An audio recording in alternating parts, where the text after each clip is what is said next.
And she did. There was a huge demand for that type of worker. And I imagine that her entrepreneurial spirit really shone through, but also her ability to eat bitterness, that you can eat bitterness today for the hopes of eating something sweet tomorrow. Working in the factory was never my ambition, and I knew that I had to do that because I need to make a living, but I also knew that I would look for any opportunity to get out of it.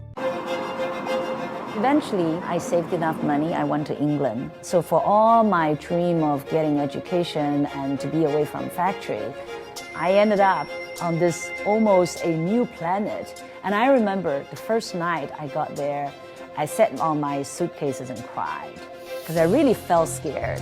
That was a moment of scariness I remember profoundly. It wasn't common at the time for people to decide to leave the country and to be able to get a passport to be able to leave the country. But for her to go and decide that she was going to carve out a new life would have been a daring move. I think that when I went to England, I really felt that I am entering into a bigger world. And the possibilities are unlimited.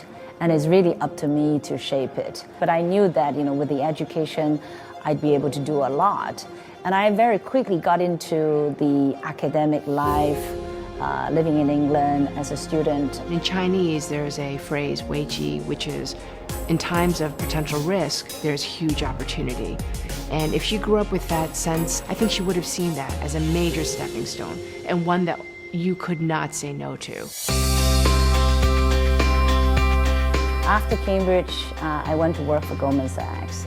I didn't stay there for very long. All I remember was this was the hardest job I've ever worked for. And all the time I was thinking, really, I should be coming back to China to work, because much of my work at Goldman Sachs was to work for Chinese factories.